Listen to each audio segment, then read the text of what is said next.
저희는 결혼한 지 6년 차 되는 부부입니다. 남편과 저 사이에 눈에 넣어도 아프지 않은 4살 된 딸아이가 있고 새 가족이서 정말 남부러울 것 없이 지내고 있었습니다. 남편보다 제가 1살이 많아요. 그러다 보니 원래는 결혼하자마자 아이를 갖고 싶었는데 결혼을 할 당시에 양가 형편이 넉넉한 것도 아니고 서로 모아놓은 돈도 적었던 상황이라 신혼집을 구할 돈이 많이 모자란 상황이었어요. 양가에서 도움받을 정도로 넉넉한 집안은 아니었어요. 정말 최소한만 지원받아 결혼식 비용과 혼수를 했고 남편과 제가 모아놓은 돈을 가지고 대출을 조금 끼고 신혼집을 구했습니다.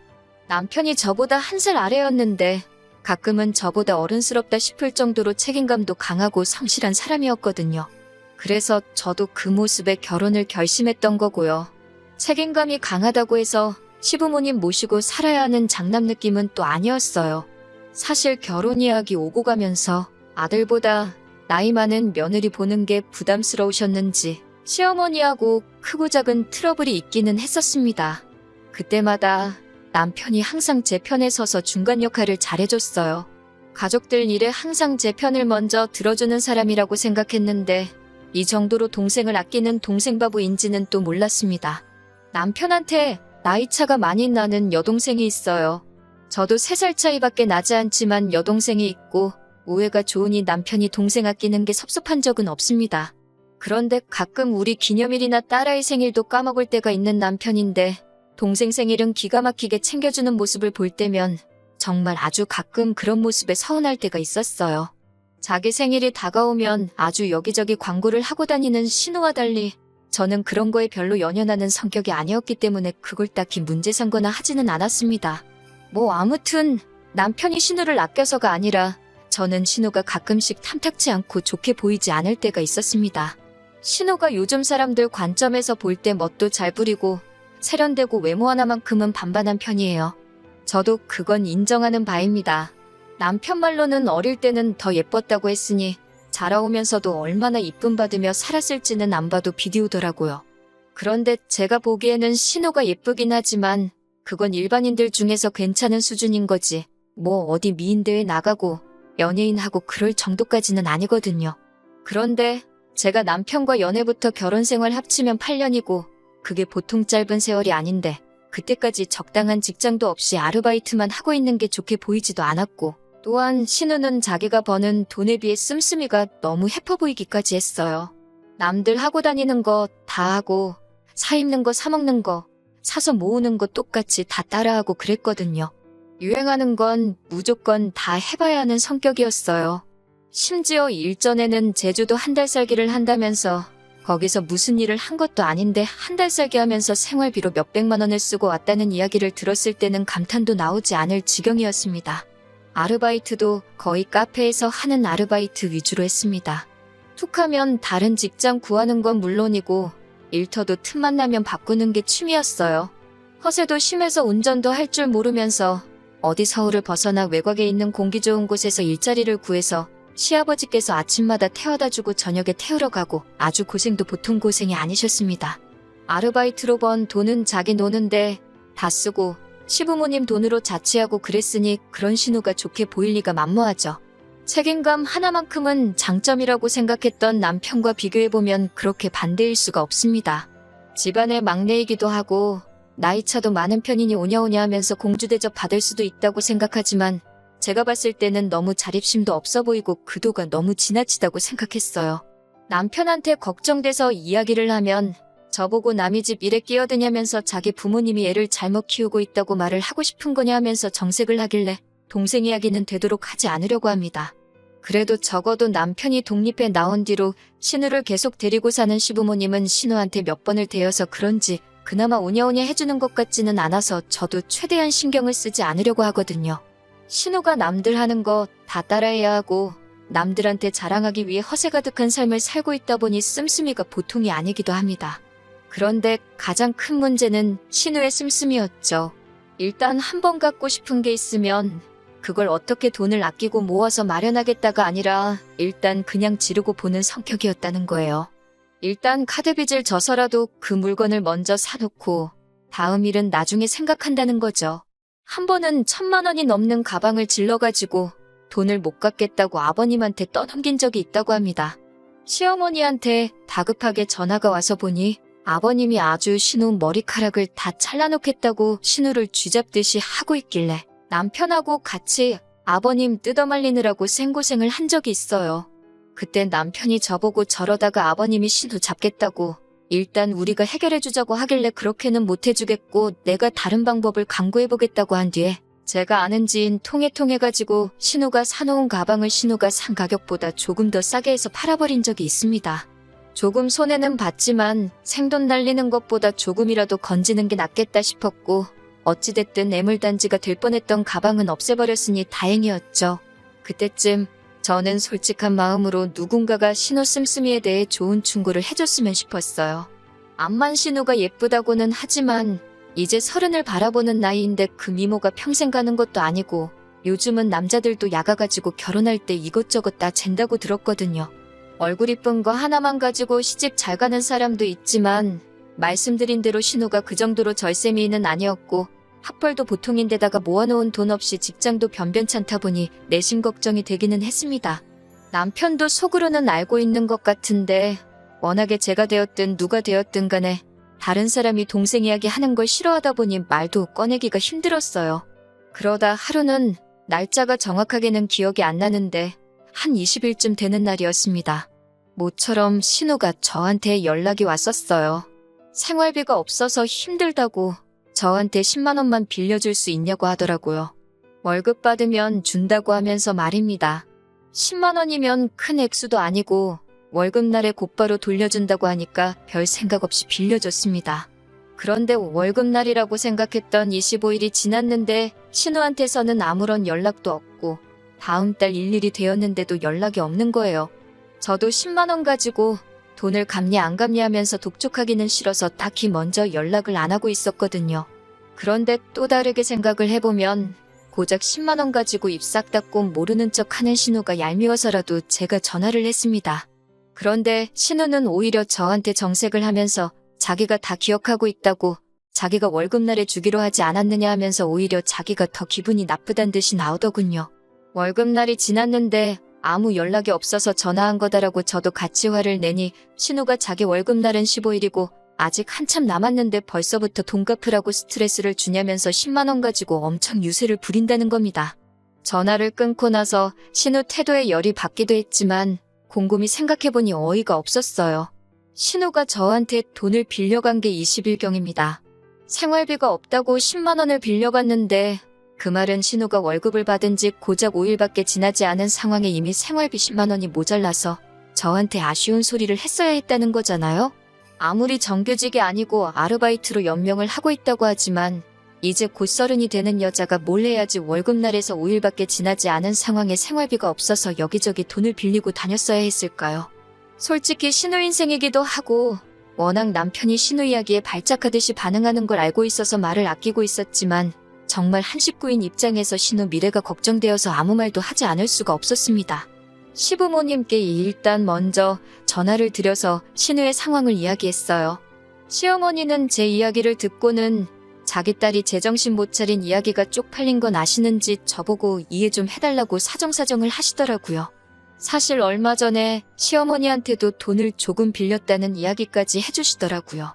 언젠간 걔도 정신 차릴 날이 오겠지 하면서 같이 신우욕을 하고 계시니 딱히 할 말은 없었습니다. 어차피 그 돈을 제가 받아내려고 한 것도 아니었으니까요. 그리고 나서 그날 저녁에 퇴근하고 돌아온 남편에게도 신우와 있었던 일을 이야기해줬습니다. 시어머니 반응과는 다르게 남편은 신우 편을 들면서 저한테 또 정색을 하더라고요. 요즘 젊은 애들이니까 그럴 수도 있지 않냐고 하면서 고작 그 10만 원이 아쉬워서 어린 신우한테 눈치를 줬냐고 저를 나무라더라고요. 오히려 그 10만 원은 자기 용돈에서 깔 테니까 신우한테 독촉 전화를 하지 말라고 하는 겁니다. 진짜 정말로 어이가 없었습니다. 솔직히 제가 그 10만 원이 아쉬워서 그랬겠어요? 다 걱정돼서 그런 거였잖아요. 그리고 남편이 자기 돈으로 신우 돈을 갚아준다는데 그것도 어이가 없었어요. 솔직히 제가 생활비 관리하고 있고 남편이 벌어온 돈이긴 하지만 남편이 쓸 용돈 또한 제가 관리하는 돈에서 주는 돈이잖아요. 그 주머니가 그 주머니나 마찬가지인데 내 돈 빌려준 걸 내 돈으로 갚는다고 하니 어이가 없었습니다. 웬만하면 저도 참았을 텐데 신우를 감싸고 돌면서 제가 잘못했다는 식으로 이야기를 하니 아무 말을 하지 않을 수가 없었어요. 솔직히 신우가 정신 차리기 전에 당신부터 정신 차려야 된다고. 신우 지금 나이가 곧 30인데 언제까지 품에 끼고 사는 동생일 것 같느냐고 한마디 했죠. 그리고 요즘 젊은 애들이라고 신우를 자꾸 감싸는데 내가 신우 나이 때 당신하고 결혼 준비한다고 모아놓은 돈이 7천만 원이 넘었다. 지금 신우보다 훨씬 어릴 때부터 나는 미래 대비하고 돈을 모으지 않았느냐 따졌습니다. 지금 신우가 한심하다는 걸 돌려서 한 말이고 앞으로 인생 살아가려면 철도 좀 들고 정신 차려야 되겠다고 말을 했었는데 전곡을 찔렀는지 남편도 더는 성질을 못 내고 아무 말 없더라고요. 결국에는 꼬리를 내리고 자기가 신우랑 잘 말해보겠다고 했습니다. 어렴풋이 남편도 알고 있었던 거죠. 신우 상황에 솔직히 한 살이라도 어릴 때 돈이라도 한 푼 더 모아놓던지 정신 차리고 괜찮고 눈먼 적당한 남자 찾아서 하루빨리 시집 가버리는 게 지금 신우 상황에서 최고의 선택이라는 것을 말이죠. 그리고 신우가 저희 집에 찾아오고 남편하고 셋이서 툭 터놓고 꽤 오랜 시간 이야기를 나눴습니다. 신우도 신우 나름대로 고충이 있고 나름 자기 상황이나 주제 파악을 어느 정도 하고 있더라고요. 예전에는 자기 좋다고 따라다니던 남자들도 직장 자리 잡히고 안정되고 하니까 콧대 놓고 기센 저를 계속 쫓아다니지 않더라. 자기 아니면 죽겠다던 남자들 지금 보면 다 어디서 젊은 여자 물어가지고 결혼한 사람도 덜어 있다더라 하면서 자기도 하루빨리 정착을 하고 싶고 저한테 빌린 돈도 사실 그것 때문에 꼭 쓸 곳이 있어서 필요했었다 하면서 자기가 꼭 갚는다고 잊고 있는 게 아니라 하고 있는 겁니다. 또 생각보다 자기 상황도 잘 알고 있고 생각도 많고 미래 대비도 하고 있는 걸 보니 제가 너무 시부모님한테까지 말해가며 오지랖을 부렸나 싶기도 하고 알아서 잘하겠거니 싶기도 했습니다. 그래서 저도 돈 10만 원 때문에 그러는 게 아니라 내 남편의 가족이니까 해준 말이라고 어떻게 좋게 마무리 지어서 훈훈하게 이야기를 끝냈습니다. 그런데 문제는 지난주에 터져버렸어요. 신우가 10만 원을 빌려간 사건이 이렇게 크게 돌아올 거라고는 아무도 생각 못했을 겁니다. 신우가 10만 원이 필요했던 진짜 이유는 신우가 결혼을 전제로 만나고 있던 사람이 있었다는 거예요. 말만 들으면 그래도 신우가 자기 앞가림을 나름대로 열심히 하고 있었구나 싶어서 눈물이 다 날 정도로 감동적인 상황이었겠죠. 심지어 둘이 이야기가 잘 돼서 얼마 전에 프로포즈를 받았다고 하는 겁니다. 좋은 일이라고 축하해주는 자리인 줄 알고 신우한테 정말 잘됐다 하면서 축하해주고 있었는데 시부모님도 그렇고 남편도 안색이 썩 좋아 보이지는 않았어요. 무슨 일인가 싶었는데 결국 나오는 이야기는 돈 이야기더군요. 신우가 모아놓은 돈이 한 푼도 없는 게 문제라는 겁니다. 그게 무슨 말이냐고 설마 그 남자가 신우 상황도 모르고 프로포즈를 한 거냐고 물어봤어요. 이야기를 점점 듣고 실상을 알고 나니 정말 어이가 없어서 웃음도 나오질 않더군요. 신우가 그 남자하고 결혼을 하기 위해서 보통 허세 아닌 허세를 부려서 일이 커졌던 겁니다. 신우가 별다른 직장도 없이 아르바이트만 전전하고 있는 걸 시부모님이 신우한테 카페를 하나 차려주기로 했고 신우는 부모님한테 인정받을 때까지 바닥부터 구르면서 일을 배우고 있는 상황이라고 포장을 했던 거예요. 그 와중에 시부모님이 숨겨놓은 재산이 얼마다 하는 거짓말은 기본이고 자기도 젊을 때 모아놓은 돈이 몇 천만 원은 돼서 지금은 그냥 인생 공부하는 마음으로 아르바이트를 하고 있다 하는 안 해도 되는 거짓말까지 보태버린 거죠. 그러니까 당연히 그 남자는 신우의 반반한 외모도 외모지만 신우 씀씀이나 여행 다니고 하는 사진만 보고 쓸 거 다 쓰고 하고 싶은 거 다 하고 다니면서 모아둔 돈도 있고 집도 잘 사는 꿈이 있는 여자로 받아들인 거예요. 말만 들으면 얼굴 이쁘겠다, 돈 많겠다, 꿈도 있고 능력도 있겠다. 세상에 이만한 여자가 또 없을 정도로 좋은 여자처럼 들렸을 테니까요. 그러면서 자기가 개념 있는 여자인 척을 하려고 한 끼에 몇십만 원씩 하는 레스토랑 가서 계산도 척척했던 거고 그러니 당연히 생활비가 모자라서 저한테 10만 원을 빌렸던 거였고요. 문제는 그 거짓말이 계속 꼬리에 꼬리를 물어서 걷잡을 수 없이 커진 거고 결혼 이야기가 오가고 상대방 부모님한테 벌써 인사까지 드린 이 상황에 그쪽 집에서는 신우의 거짓말을 진실로 찰떡같이 믿고 있는 상황인 겁니다.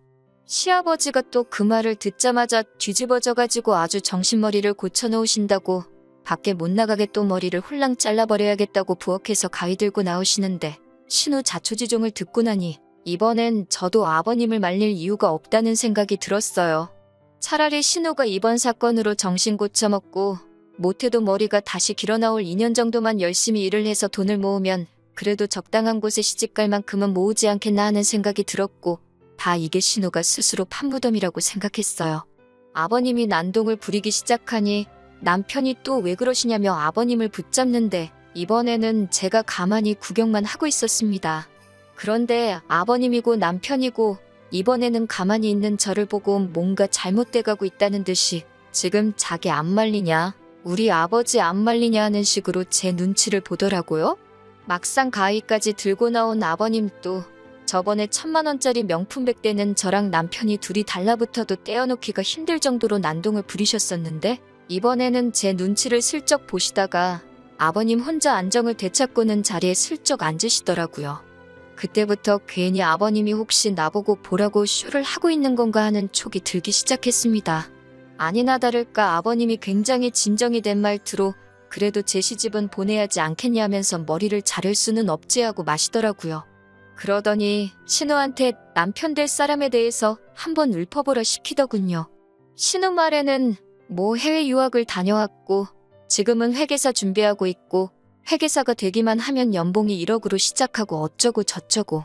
듣다 보니까 그 결혼할 남자 집안이 얼마나 대단한지는 모르겠지만 지금 적당한 직업도 없이 시험 준비하고 있는 사람으로 들렸어요. 신우가 그 남자에 대한 설명이 끝나니 시아버지께서 한숨을 푹푹 쉬면서 그래도 앞날은 튼튼한 사람이구나 하면서 어떻게 그런 남자를 만났느냐 하면서 슬쩍 제 눈치를 보시더라고요. 안 좋은 촉 때문에 저도 말을 아끼고 있었습니다. 제가 아무 말도 없으니 이번엔 시어머니가 나서서 결국 저를 이 자리까지 부르고 신우 머리까지 잘라버린다고 아주 생쇼를 하던 이유를 말하시더군요. 안 들키게 애써 돌려 말하시는데 연기하고 있다는 게 다 티가 났어요. 카페 하나 차리는데 돈이 얼마가 드냐, 그거 하나만 차려주면 시집갈 수 있는 거냐 하시더라고요. 그때 딱 알았습니다. 이참에 신우 시집 보내려고 카페 하나 차려주고 싶은데 돈이 모자라니 저희한테 손 벌리려고 저까지 이 자리에 불렀다는 걸 말이죠. 그리고 거기에 아버님이 신우를 죽일 듯이 달려들면 제가 그 명품 가방 사건 때처럼 어떻게든 그 돈을 융통해 줄 거라고 계산을 했던 거예요. 지금도 똑같이 아버님이 신우를 죽이네 살리네 쇼를 하고 있으면 당황한 제가 어떻게 상황 뜯어말리며 신우 카페 차릴 돈을 턱 내놓지 않겠냐는 계산이었던 거겠죠. 그래서 아버님한테 가위를 다시 드리면서 신우 머리카락을 아주 잘라버리는 게 좋겠다고, 이거는 카페를 차려준다고 되는 일이 아니라고 했습니다. 돈 버는 것 말고는 다른 거 생각도 못 나게 아주 혼쭐을 낸 다음에 정신 차리게 만들어서 신우 스스로 돈 모아서 시집갈 사람 찾게 만들어야 한다고요. 아버님이 쩔쩔매시길래 제가 가위를 뺏어 들어서 정 모하면 제가 머리를 대신 잘라드릴까 했죠. 제가 예상 외의 반응으로 나오니 온 가족이 당황을 하더라고요. 그러더니 태도를 바꿔서 신우가 결혼할 사람 집구석이 어떻고 사실 좋은 기회이지 않냐 그러길래 그 집에 진짜 금송아지가 있는지 우리가 알게 뭐냐고, 저도 시집 올 때 신우가 이렇게 모질이인 줄 몰랐지 않느냐고 한마디 했어요. 말 맞다나 그 남자가 지금 시험 준비한다는데 제 눈에 안경이라고 그렇게 훌륭한 사람이 설마 신우를 진짜 신부감으로 생각하겠냐고, 뭔가 구려도 보통 구린내가 나는 게 아니지 않냐고 한마디 했죠. 신우 표정이 잔뜩 일그러지더군요. 그러니 동생이면 죽고 못 사는 남편이 상대를 잘못 알고 저한테 성질을 내기 시작하는 겁니다. 자기가 외벌이 하면서 버는 돈이니 제가 관리하는 돈이라도 자기 돈이나 마찬가지라고, 그러니 자기는 곧 죽어도 지 돈으로 신우한테 카페를 차려주고 신우 시집을 보내야겠다고 선언을 하더라고요. 어디 그 돈은 네 혼자 벌었냐고, 신혼집 대출 끼고 구하는 것부터 어디로 할지 결정하는 것까지 전부 누가 했는지 기억 안 나냐고 따졌죠. 그리고 정 네 동생 시집을 보내야겠으면 네 돈으로 보내라고, 나는 그 꼴을 못 보겠으니 이혼을 해야겠다 했습니다. 재산은 정확하게 딱 반을 갈라주겠지만 재판 결과에 따라선 나는 양육권도 양육비도 전부 받아낼 거고 위자료도 청구할 테니 그렇게만 알라고 했어요. 남편이 결국 지 동생을 택하고 얼마 안 되는 돈이라도 가져가려고 한 게 반전이라면 반전이겠네요. 이혼 사유가 결국엔 우리 재산을 신우에게 주자는 거나 마찬가지였으니 하탄의 사유 또한 남편에게 있었고 다행스럽게도 양육권 또한 제가 다시 직장을 갖는다는 조건으로 가져올 수 있었고 위자료도 받아낼 수 있었어요. 차라리 잘 되었습니다. 평생을 아끼고 살아봐야 지가족, 특히 신우 일에 발벗고 나서서 있는 돈 없는 돈 털어줄 남편이었다면 차라리 없는 게 더 나으니까요. 6년 세월이 허무하기도 하지만 지나간 과거를 후회해서 뭐 하겠습니까? 앞으로 저에게 주어진 것 감사하며 제 삶을 살아야겠습니다. 안녕하세요. 반년 전쯤에 신우 시집 보낸다고 이혼하게 된 사연 보냈던 쓰니입니다. 오랜만에 다시 인사를 드리는데 너무 깨소금 같은 소식을 듣기도 했고 제 근황을 궁금해하셨던 분들도 계셔서 이렇게 후기를 적게 되었어요. 별 이야기는 아닙니다. 재산분할도 마무리 지었고 결국 남편 쪽은 그 돈 가지고 어떻게 신우 시집을 보냈는가 봐요. 집안에 돈이 좀 있다니 그 돈을 해줘서 신우 시집 보내놓고 어떻게 그쪽에 빌붙을 심산이었나 보죠. 문제는 그렇게 결혼시켜놨는데 지금 벌써부터 이혼이기는 어쩌네 한다는 거예요. 신우가 카페 아르바이트 경력이 길기는 한데 그게 진짜 카페가 좋아서 한 게 아니었으니 운영 전반적인 부분에 대해서는 정말 아무런 지식이 없었던 거예요. 그런데도 신우는 컨설트 같은 거 하나 받지 않고 지 혼자 할 수 있다고 까불고 다니다가 돈이 줄줄 새는지도 모르고 카페를 몇 달 동안 굴렸다고 하는 겁니다. 벌써 카페는 적자는 적자대로 나고 있고 모자란 돈은 다 빚을 내서 한 건데 매출이 안 나오는데 그 돈을 갚을 방법이 없던 거죠. 그러니 결국 남편 집안에까지 손을 벌렸나 봐요. 그런데 알고 보니 그 남자도 사실 집안이 썩 여유가 있는 상황은 아니었던 거고 자식을 없는 돈 들여서 유학까지 보내놨더니 시험은 합격도 못하고 있는 상황이었고 어떻게 빨리 장가 보내서 돈 많은 처가 덕을 보면서 시험을 합격시키려던 심산이었나 봅니다. 그러면 그렇지 멀쩡한 집안 남자가 뭐하러 그런 신우한테 먼저 청혼을 했겠다 싶었는데 역시나 였네요. 똑같은 사짜 집안끼리 만나서 돈은 돈대로 까먹고 그나마 유일한 재산이나 마찬가지던 카페를 무능한 신우가 운영하면서 반년 만에 유지가 불가능한 상황을 만들어 놓은 거예요. 빚은 있는 대로 지고 지금은 양쪽에서 사기 결혼이니 뭐니 하면서 이혼을 한 해 만에 하고 있다고 하더라고요. 남편이 양육비를 안 보내길래 무슨 일인가 했더니 자기도 죽겠다고 한 번만 살려달라며 통사정을 해와서 알게 됐어요. 진짜 너무 고소하네요. 조금이라도 잔정이 남아있었다면 안타까운 사정의 속이라도 상했을 건데 이렇게 고소한 거 보니 저도 그 집구석에 미련이라곤 일도 남아있지 않는 것 같아요. 불쌍하지도 않으니 봐줄 생각 하나도 없고 양육비 보내주는 거 늦을 생각 하지 말라고 울음장을 놓으니 전 남편이 제발 자기 좀 살려달라면서 싹싹 비는데 아주 속이 다 후련합니다. 별것 없기는 해도 제 근황 궁금하신 분들이 있을까봐 이렇게 후기 남겼어요. 저는 앞으로 더더욱 잘 지낼 생각만 하면서 지내야겠어요. 응원해주신 모든 분들께 감사드립니다.